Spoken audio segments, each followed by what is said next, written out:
অল্প সংখ্যক থেকে শুরু করে শিডিউল কাস্ট, শিডিউল ট্রাইব সমস্ত শ্রেণীর মানুষের উপর যে বুলডোজার অত্যাচার চলছে তার প্রতিবাদে আমাদের আজকে এই প্রতিবাদ সভা।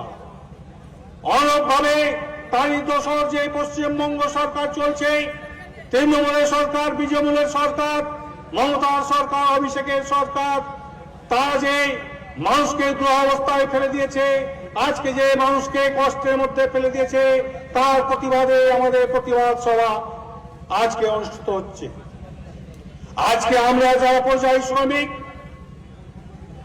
কেবলমাত্র মুর্শিদাবাদ নয়, পশ্চিমবঙ্গের যারা আমরা বাংলাভাষী, আমরা বাঙালি, পশ্চিমবঙ্গের বাইরে যেখানে যাই, 1 থেকে 2 জন হলে আমাদের মাতৃভাষা, আমাদের যে আঞ্চলিক ভাষা, আমাদের যে নিজের ভাষা, আমাদের যে প্রিয় ভাষা, সেই ভাষায় কথা বলি।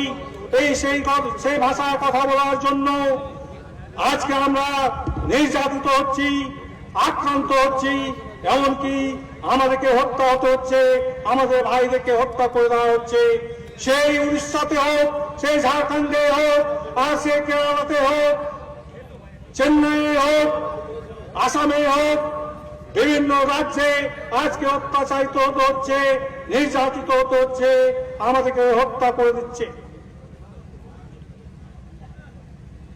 মুখ বুঝে আছে কেন্দ্র সরকার, তারা তকমা দিচ্ছে বাংলাদেশি হিসাবে।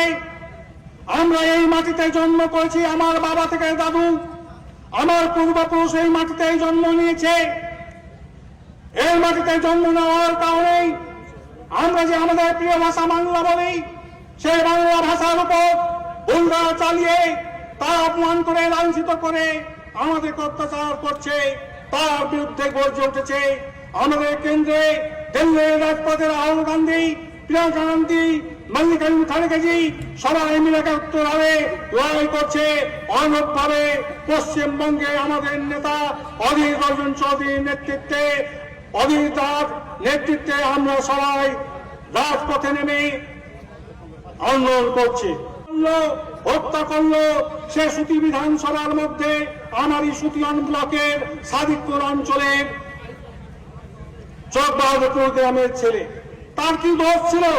তার কি অন্যায় ছিল? সে কি ক্ষতি করেছিল দেশের, যে সে তাকে উড়িষ্যাতে পিটিয়ে মারল?